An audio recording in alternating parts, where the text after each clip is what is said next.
Everyone's talking about how Justin Fields is the franchise quarterback, or the Steelers are going to trade up for their franchise quarterback in 2026. But what if I told you the Steelers' real plan at quarterback is already doomed from the start? First things first, we got to be honest with ourselves. The Steelers do not have their quarterback of the future. Let's be real, Justin Fields is going to be the starter in 2025, but that doesn't mean he's the guy long term. Fields has had 4 years to develop as a passer, and the results just haven't been promising. He's gotten better since his time in Chicago, but his deep ball, his decision making, and his clutch factor still aren't good enough to compete in January. In the modern NFL, you usually know who a quarterback is by year 3 at the absolute latest. So the idea that Justin Fields is suddenly going to make a huge leap in year 5 and become the Steelers' franchise quarterback, it's nonsense. Pittsburgh didn't trade for him because they believe in him as the franchise quarterback. They traded for him because he only cost a 6th-round pick. So what does that mean for the Steelers' future at quarterback? Number one, the team is probably and going to have to take a flyer on a late-round quarterback in the 2025 draft. But let's face it, this quarterback class isn't turning anybody's heads. This means any shot they have at a promising quarterback is going to have to come in 2026. And Steeler fans sure seem convinced that the 2026 draft is going to solve all the Steelers' quarterback problems. The 2026 draft is projected to have better quarterback prospects like Arch Manning, Nico Iamaleava, and Drew Aller. Those are questionable, but if Fields doesn't drastically improve, the Steelers are going to have to go all in. The problem is the Steelers haven't had a top 5 draft pick in decades.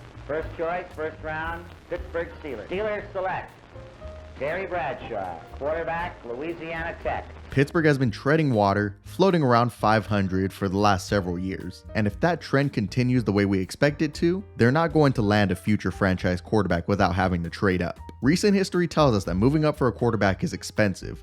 Look at what the 49ers gave up for Trey Lance, or what the Panthers sacrificed to get Bryce Young. And even if the Steelers do trade up, they'll be giving away premium draft capital, meaning there's going to be less talent around their new quarterback.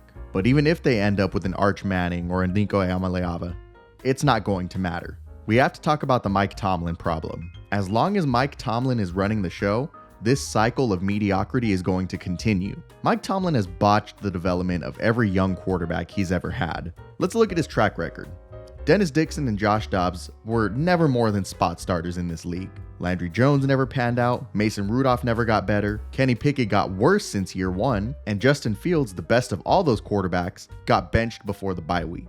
Mike Tomlin's coaching philosophy prioritizes defense over offense. We're talking about a guy who stuck with Matt Canada for 3 years despite the offense being the worst in football. And before Matt Canada, he stuck with Randy Fichtner for another 3 years because he was good buddies with Ben Roethlisberger. And what about Mike Tomlin's other 2 offensive coordinators from his past? We're talking about 2 other guys who put up some of the most electric passing offenses of the last 20 years, Todd Haley and Bruce Arians. Well, Mike Tomlin and the front office forced them out of town. Head coach Mike Tomlin calls you in the office.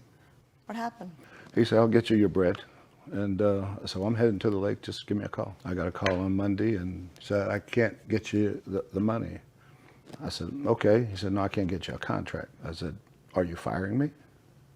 He said, no. I said, well, it's just a matter of words, Mike.